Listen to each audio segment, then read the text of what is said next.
gracias, Javier. Si el tono de la voz es insuficiente, pues por favor me lo indicáis. Javier, gracias a los que habéis venido hoy, los que os quedáis en Madrid, los que habéis venido desde lejos, especialmente para estas sesiones, a escucharme a mí, pues evidentemente siempre es de agradecer. Siempre por ponernos un poco de contexto, yo actualmente imparto clases de doctrina social de la Iglesia. Por esto mi padre me ha encargado la misión no poco peliaguda de explicar aquí pues, en qué consiste, por qué, como adelantaba Javier, nos interesa como listas y si existe algún matiz, alguna crítica que podamos hacer también, que yo creo que la hay. Lo primero de todo también es advertiros de que yo no me considero en ningún momento un experto en el tema, no creo serlo. No me creo ningún experto en el magisterio de la Iglesia. Si hay alguien, teología más o menos, creo que la manejo bastante bien, pero cuestiones de magisterio, creo que sé más o menos lo suficiente para poder impartir una clase en la universidad a alumnos de primero o segundo. Pero si alguien, por supuesto, se siente legitimado o autorizado por su conocimiento a decirme algo, a reprocharme o a objetarme cualquier cuestión, pues por favor que lo haga. A mí no me gusta pontificar, aunque ancianos pontífices, pero bueno, no me gusta pontificar y yo creo que quitando las verdades teológicas, todo lo demás está abierto a debate. Bueno, vamos a ver. Javier, tú empezabas diciendo que la doctrina social de la Iglesia es interesante para nosotros porque supone efectivamente un paso adelante frente pues, a la revolución ideológica, laicista, materialista, ¿no? De alguna manera, pues toma protagonismo, especialmente en el contexto del siglo XIX. No tiene, por cierto, vez primera, ¿no?, lugar la encíclica Immortali Dei, 1886, está firmada por León XIII y después sucesivamente Libertas Praestantissimum en el 88 y conocida Rerum Novarum, 1800. El contexto creo que es ampliamente sabido, histórico, pero sobre todo filosófico, y ahora es ampliamente conocido por todo el mundo. El siglo XIX, que sucede a la revolución de las revoluciones del XVIII, pues lógicamente acontece en una situación histórico-política de decadencia espiritual, de decadencia moral y de incertidumbre religiosa, donde los presupuestos, ¿no?, de la Iglesia se ven amenazados en numerosos sentidos. El uso de la libertad, un uso erróneo, malinterpretado de la libertad por parte de ese liberalismo incipiente, ya no tan incipiente, quizá ya ciertamente consolidado, ¿no?, el marxismo materialista y todas estas ideologías que nacen al albur de las revoluciones dieciochescas y que de alguna manera son y pretenden ser un sustituto de la religión espiritual, de la religión tradicional. El tema de la religión política es algo que yo he tratado con mucha profundidad, fue el tema de mi tesis doctoral, es un tema apasionante, no es que os voy a ahora hablar necesariamente de esto, pero sí me gustaría mencionarlo como mínimo. Todas estas ideologías no son solamente las enemigas de la religión, no son solamente, ¿no?, ideologías o doctrinas que están en las antípodas, ¿no?, que suponen la antítesis del cristianismo, sino que además pretenden imitar el cristianismo.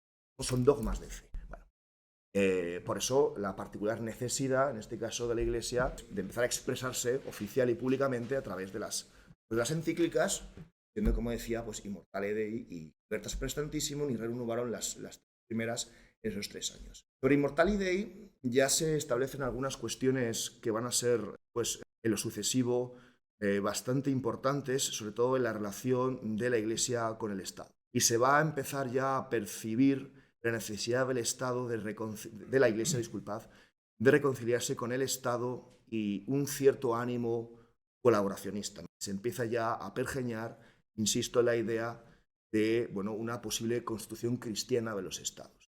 Es una cosa que a mí siempre me ha resultado polémica y controversial porque yo siempre he entendido, y esto está por supuesto sujeto a debate, que el Estado por definición no puede ser cristiano, por definición.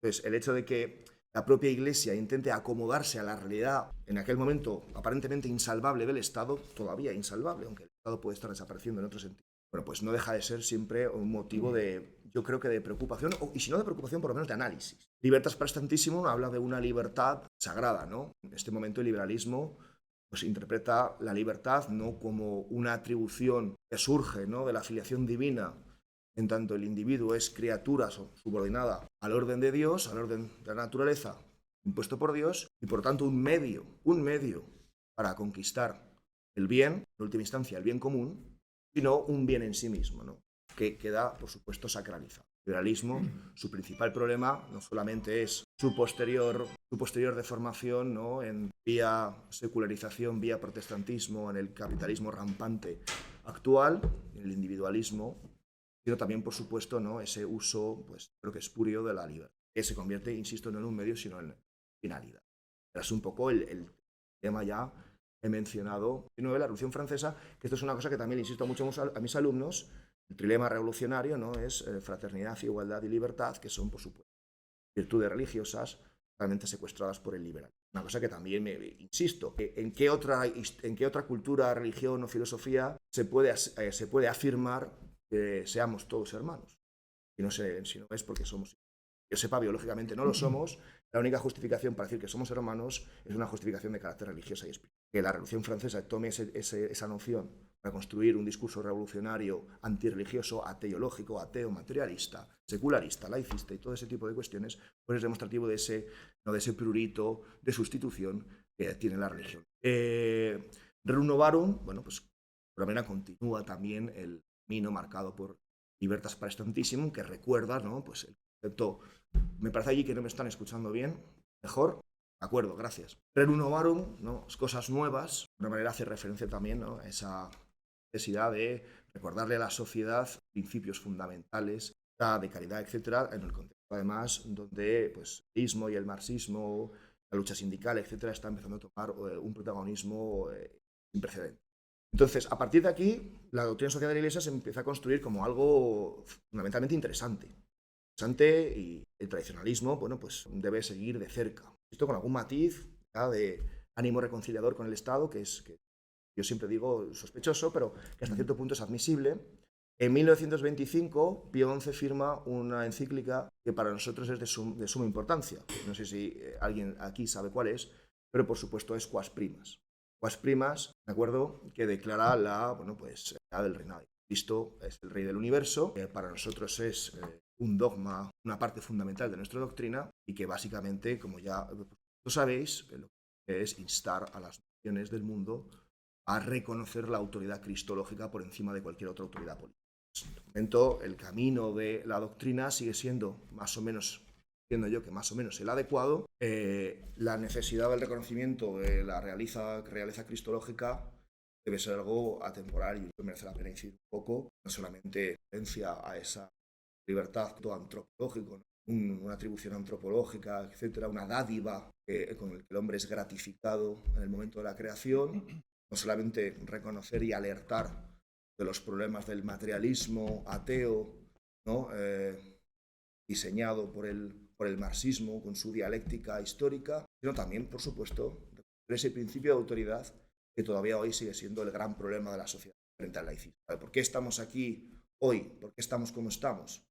¿Por qué triunfa el transhumanismo? ¿Por qué triunfan las ideologías ultraprogresivas de extrema izquierda que buscan no sustituir también esa idea de esa promesa de salvación no mediante la gracia, sino mediante la ciencia, la tecnología y todo ese tipo mediante el sexo? Hay una pérdida del sentido de autoridad. Hay un reconocimiento de la autoridad cristológica. La siguiente autoridad que aparece por la fuerza de la violencia, por necesidad, es la del Estado. Y por lo tanto, a partir de ahí, solamente queda materialismo, secularismo, laicismo y pérdida completa del sentido. De sustanciación, ¿no? Y ese concepto antes mencionado de libertad, ese concepto ontológico, convertido en una herramienta para dar lustre, ¿no?, a todo tipo de deseos y todo tipo de perversiones y caprichos individuales. Es un poco el panóptico al que nos enfrentamos en la actualidad. Los años 60 sabemos que son un momento, una crisis general. Sabemos que, bueno, es la época del 40º año, de Pacem Interraes, que se empiezan a conmemorar las efemérides de las anteriores, sobre todo de Rerum Novarum, de acuerdo, Juan XXIII, y ya posteriormente el conductor del Concilio Vaticano II, que tantos dolores de cabeza le ha dado al tradicionalismo, ya todo con Populorum Progresso, ¿no?, el año 1967, nada de memoria. Bueno, demuestra ya, es una interpretación, creo que se alinea con la del tradicionalismo, pero sobre todo personal. Se alinea ya con un sentido, pues, para empezar, inaugura ya lo que va a ser después la Iglesia, cierta iniciación ya en el ecumenismo, ese ánimo reconciliatorio con las demás ramas de la Iglesia, con otras religiones, donde el concepto de progreso deja de ser ya un progreso religioso basado o no, fundado, mejor dicho, en la promesa salvífica, que es el verdadero sentido de toda promesa, lo demás son promesas puramente humanas, y donde esto, ¿no?, nuevamente se ve sepultado por una cuestión que yo entiendo que es meramente humana. ¿El progreso humano es malo? Por supuesto que no. Es un progreso que debe estar siempre subordinado al verdadero progreso que es de carácter soteriológico, es decir, salvífico. Entonces, pues en este clima, 1967, sabemos además que, por supuesto, es el contexto de la Guerra Fría, bloque comunista frente al bloque occidental, una cosa que Carl Schmitt, por cierto, áureo filósofo y muy polémico, muy discutido, insigne filósofo alemán, con un particular momento de brillantez durante la República de Weimar, pero que después siguió escribiendo pasada la Segunda Guerra Mundial, había sabido vaticinar, ¿no?, cómo el mundo iba a quedar de alguna manera doblegado ante dos fuerzas absolutas. Una es la del anticristo soviético, que todo el mundo entiende por enemigo de forma muy clarividente, y la de la neutralidad institucional de los estados democráticos liberales, que son un peligro mucho más tácito y por lo tanto mucho más difícil de identificar. Carl Schmitt, que murió en el año 86. Llegó a finales del siglo XIX, murió en el año 86. Yo escribí un librito en el año 22 o así, sobre Carl Schmitt, y es interesante porque es un autor católico, es un autor realista, no tradicionalista, por cierto, realista, pero que se alinea muy bien con algunas de las cuestiones, y ese análisis estaba hecho, ¿no?, por Schmitt, el análisis de que efectivamente el mundo iba a quedar sometido bajo la dialéctica, ¿no?, de estas dos fuerzas absolutamente inevitables, y una de ellas iba a vencer. Y vence la neutralidad liberal, vence la neutralidad de la deliberación, ¿no?, y vence el liberalismo técnico.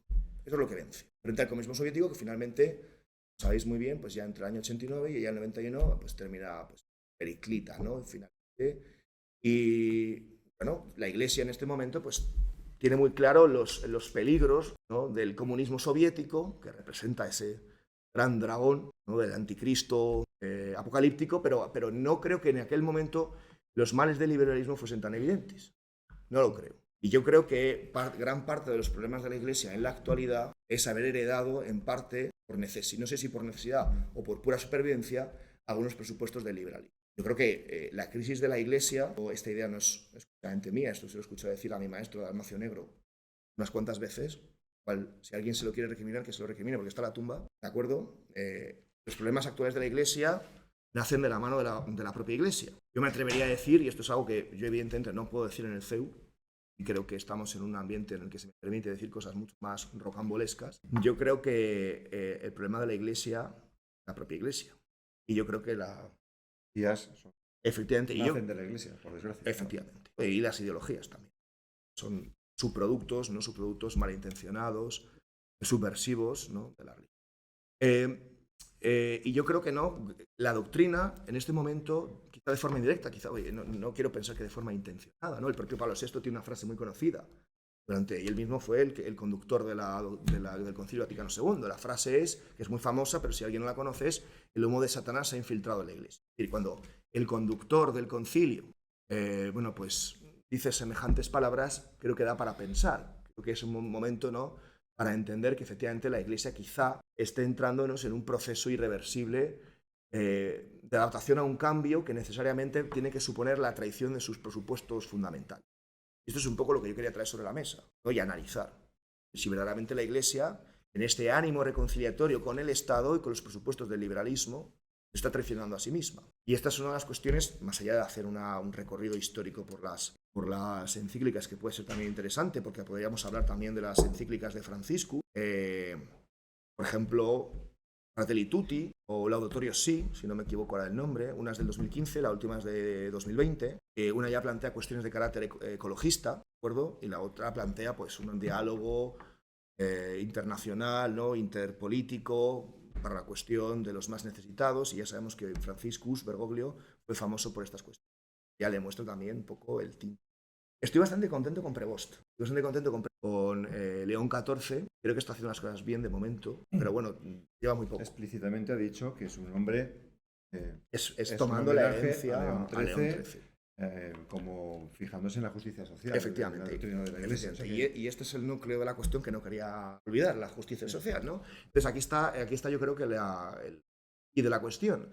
Es decir, ¿es posible encontrar una justicia social en connivencia con la forma del Estado? Es decir, ese colaboracionismo, esto del colaboracionismo sé que tiene una connotación negativa, y lo digo a propósito, es suficiente para una verdadera justicia social. La justicia social está fundada en la caridad, eso es lo primero de todo. El Estado no promueve la caridad. El Estado en su génesis colectivista promueve una suerte de solidaridad, pero es una solidaridad que es ajena al espíritu. Es una solidaridad de carácter materialista. Es una solidaridad sometida al Estado como entidad moral, ¿no?, que se adueña del concepto del bien común. Pero claro, ¿qué es el bien común? El bien común del Estado es el bien común que perseguimos los tradicionalistas. Javier, ayúdame cuando quieras, ¿eh? Es el bien común. Ellos no hablan de bien común, hablan de interés general, ¿no? Esto se lo digo yo a mis alumnos. Nunca dicen bien común. Nunca dicen bien común. Y yo esto se lo digo siempre a mis alumnos. Yo siempre pongo ejemplos de las clases porque me ayuda mucho. Yo les pregunto, ¿cuál es el interés general de la clase? Y les digo, aprobar. Aquí todo el mundo quiere aprobar. Todo el mundo quiere aprobar.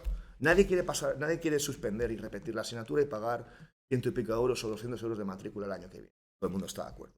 ¿Para cuántos quieren aprender? ¿Cuántos quieren aprender? Ese es el bien común. El bien común radica en la virtud. Eso es la virtud. El conocimiento aprendido durante las lecciones. Sea que les haya impartido, que ahora es una mierda. Pero no pasa nada. La virtud, ¿no?, de lo aprendido. No solamente aprobar. El interés general en la comunidad política propia de la forma del Estado no radica en la virtud. Es un bien pasajero. Es un bien, ¿de acuerdo?, que no hunde sus raíces en un ethos moral compartido, ¿de acuerdo?, que tiene una justificación de carácter espiritual.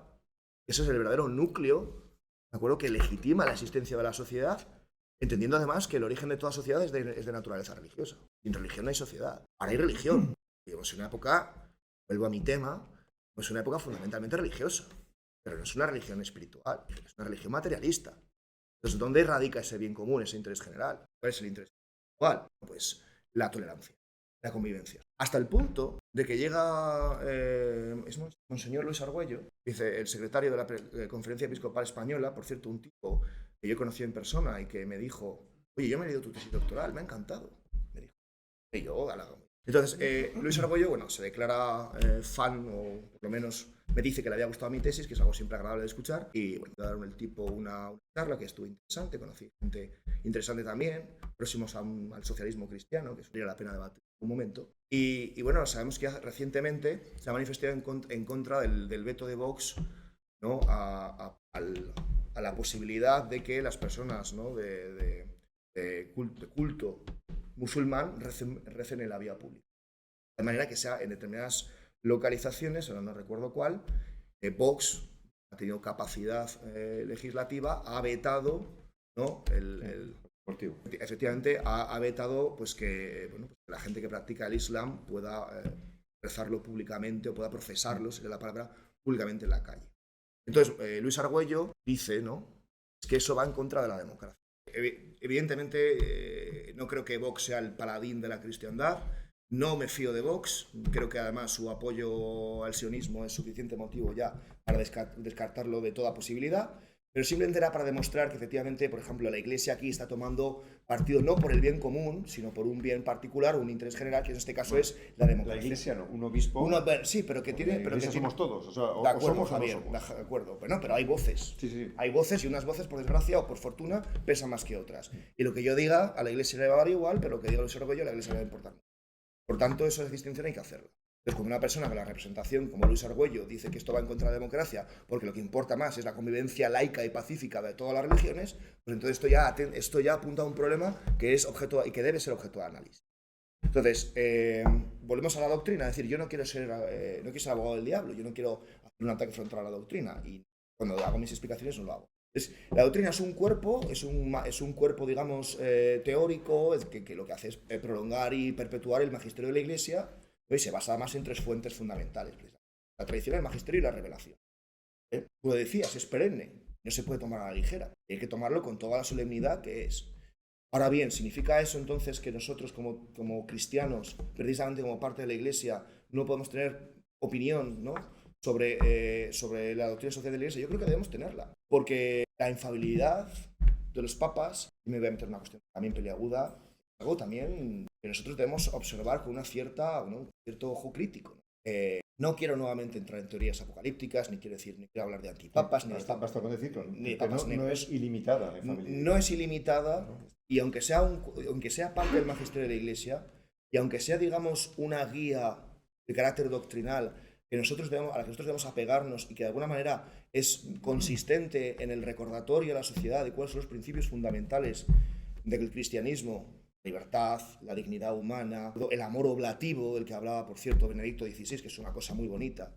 Amor oblativo, no un amor egoísta, sino un amor, digamos, fundado en la alteridad, en la caridad con el otro, no un amor hacia sí mismo, autorreferencial, onanista, disculparme el término, no, sino un amor siempre en protección a terceros, que es el verdadero sentido de la caridad. ¿De acuerdo? Esto es maravilloso y esto es algo que hay que rescatar y hay que luchar por ello. Pero al mismo tiempo, cuando hablamos de cuestiones relacionadas con la justicia social, de cómo la comunidad política, cómo el gobierno, en este caso suplantado por el Estado, quiere ser gobierno y que no lo es, porque el gobierno se funda en la autoridad y el Estado se funda en el poder, ¿de acuerdo? Cómo ha malversado el concepto del principio de subsidiariedad y de justicia social, y donde la relación entre la autoridad moral de la Iglesia y el poder político del Estado ha resultado en, bueno, pues la subordinación de la Iglesia ante la inexorabilidad del Estado como forma política omnímoda en Europa desde el siglo XVI. Y esto es, yo creo que lo que debemos plantearnos. Entonces, ¿cuál es la respuesta aquí? Yo no la tengo, ¿eh? Aquí nunca vengo a dar soluciones, eso. Claro, yo vengo a plantear problemas, ¿no? ¿Cuál es el problema? Es decir, el Estado no se puede superar. Es decir, el problema siempre va a ser el Estado. El problema que tiene la Iglesia desde el siglo XV es el Estado. Es el Estado y es la laicidad y el secularismo que nace del Estado. Porque el Estado es causa y consecuencia en sí mismo de la secularización en Europa. ¿De acuerdo? Y de la privatización de la fe. Y de la abrogación del sentido público de la fe. Y de la aniquilación del ethos moral. ¿De acuerdo? En la sociedad tradicional. La modernidad existe porque existe el Estado y el Estado existe porque existe la modernidad. Se lo explico siempre a todo el mundo y soy muy pesado diciendo estas cosas. ¿De acuerdo? Entonces, a partir de ahí, la doctrina surge en el contexto del Estado. Y surge para adaptarse al Estado, criticando la forma ideológica revolucionaria de determinadas posturas políticas, pero sin superar la forma del Estado. No se consigue superar porque, claro, el enemigo número uno del orden cristiano es el Estado Estado moderno. Es el logos juánico del amor frente al logos racionalista heracliteano del Estado. Claro. Lo que estás planteando es, hay que salvar por una parte lo que es doctrina, por eso insisto en la palabra doctrina, pero que es una doctrina que, así como otras doctrinas de la Iglesia, quizás se quedan siempre en el plano doctrinal y tienen una bajada a la tierra más individual o más en la práctica, en la pastoral. La doctrina social implica que hace falta herramientas políticas que lleven a cabo esa doctrina. Por supuesto. Y si hay una cosa que es un monstruo, el Leviatán moderno, que es el Estado moderno, nacido a partir de la revolución de las guerras de religión, de Paz de Westfalia, etc. Ese Estado se come cualquier posibilidad de aplicar esa doctrina, tenemos ese problema. Entonces, yo soy muy optimista, como sabe quien me conoce. Creo que la Iglesia en toda esta doctrina lo que trata es de buscar esos resquicios para aplicar esa doctrina a pesar del Estado. Eso lo entiendo. Pero se está encontrando con un muro continuamente. Es decir, yo no dudo de la intención de la Iglesia, efectivamente, de aprovechar la tecnología política del Estado que existe para tratar, ¿no?, de tener una representación, de tener una influencia en la sociedad. Eso es algo que merece admiración, merece respeto, pero claro, efectivamente es que la barrera del monstruo Leviatán es inexpugnable. Entonces, ¿cuál es el resultado? Es lo que estaba diciendo antes, ¿no? El resultado es una necesaria subordinación.